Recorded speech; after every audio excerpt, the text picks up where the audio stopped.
My name is Obanda. I am originally from Kenya, and I was born in Nairobi. And in London, I am a theatre practitioner who specializes in a methodology known as Participatory Education Theatre, which is a methodology which seeks to involve audiences influencing and engaging with the performance as spectators and actors, but with the power to stop the performance or change it.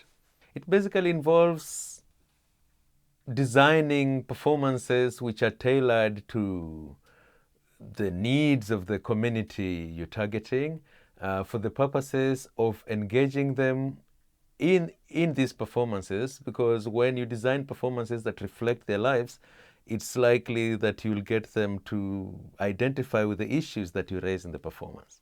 Let's say, for example, there are issues around London N15 to do with alcohol and drug misuse. And I did a bit of research with the residents, the shopkeepers, the drug users themselves to establish exactly what pushes them to do that. It is likely that when I go back to my workshop, I'll design performances that are linked to these issues.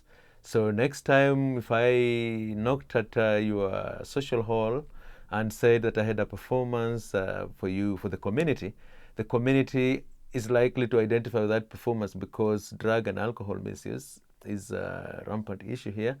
And it's likely that if I got the views of the residents, including those concerned about this, the authorities, the police, it's likely that I'm going to trigger some element of some sort of participation from the community in the audience.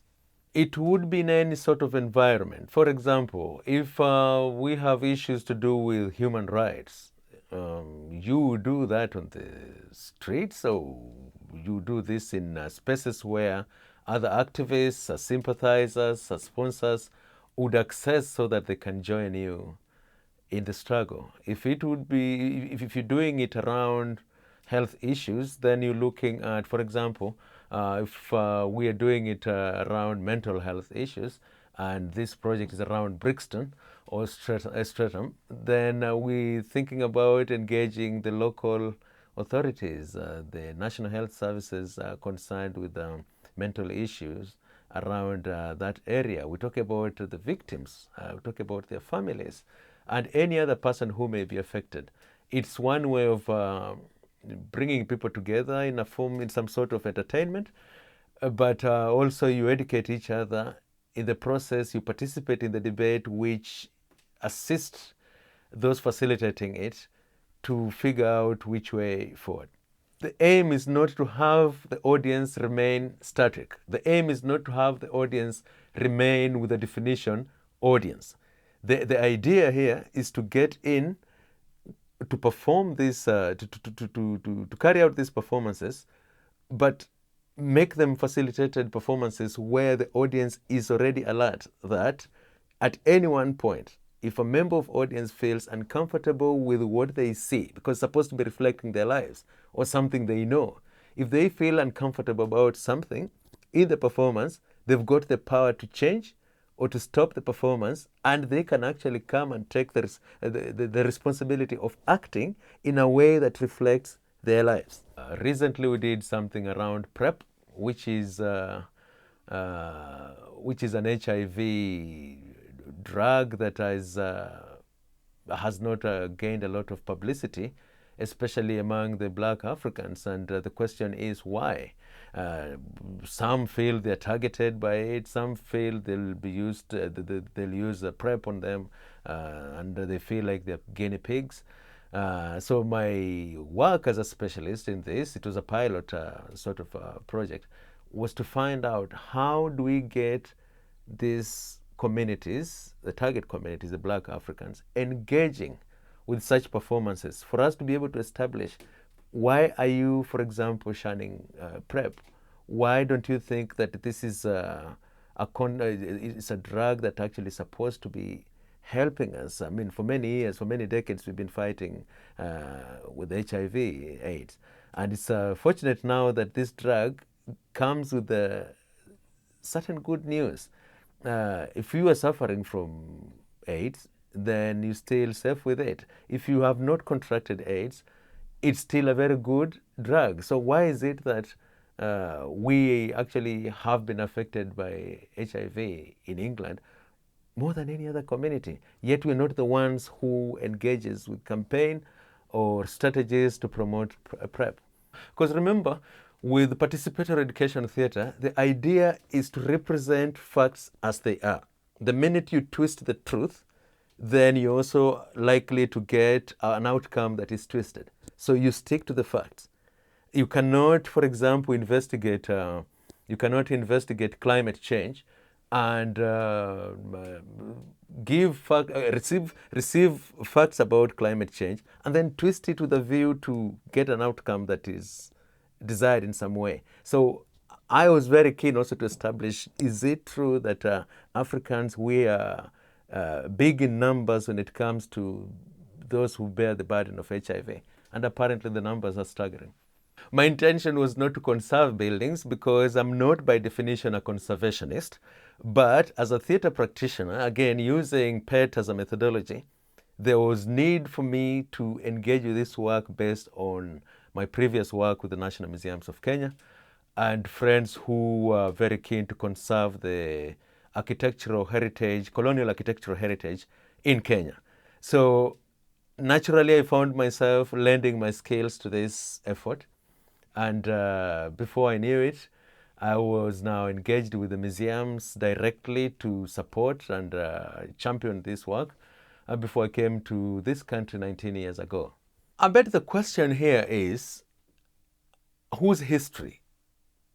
Because this has been the problem. And this is why I thought as an artist, I cannot stand on either side. I got to be in the middle. When we say, for example, let's preserve the railway headquarters, which is a building that was designed about 100 years ago. And it was designed by a renowned architect from Britain, Sir Herbert Baker. It's likely that the British community there would see the reason why Sir Herbert Baker's work should be preserved, because he's an architect of great renown here. He's recognized in various institutions here. But an ordinary Kenyan, why would he want to see a colonial building like that whose past or whose architect is not anybody's read about? So my work as an artist is to gather all these facts. I would be able to present the history of this architect, Sir Herbert Baker, the works he's done in Britain, in South Africa, in India, and in Kenya and Uganda, and say, this is what this man has achieved. This is how he's seen in the world. And this is the work he's done in Kenya. Chronologically, this building has been used for this and that. To give that ordinary Kenyan an idea of what this building is. But I will still leave it to him to decide, do you think this building holds any history that is linked to you? Should we, for example, demolish it? Should we use it for other things? Should we deface it and use the remains or the ruins for other things? That is dependent on how I present this story to him.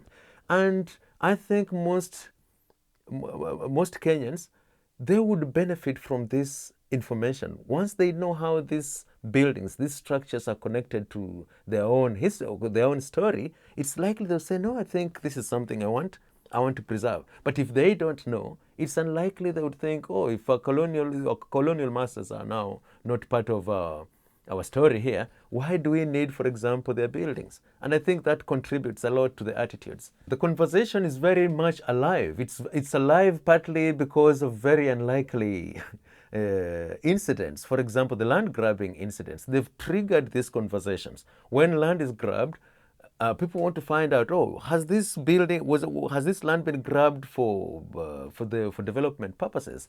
Has it been grabbed because somebody wants now to turn it into something we think is not desirable or suitable for this environment? And you find those conversations happening in a very indirect way. But I would wish to see a scenario where these conversations are happening based on the structures, based on the spaces that we have. We now have very few parks left, for example, in Nairobi CBD. For example, Jivanji Garden is a very small square space where you find religious people there, people just taking rest, normal residents or job seekers. We got preachers, we got students. I'd like to know, I'd like to establish through this methodology, how, for example, do we view such spaces? Do we need more of these spaces? How did we come to a point where we had so many spaces, recreational spaces, and now we've run out of them? We now left with very tiny spaces, mushroomed in huge buildings. I'd like to establish that. It would be, again, going back to the drawing board and looking at these spaces. How did they develop? How did these spaces come to being?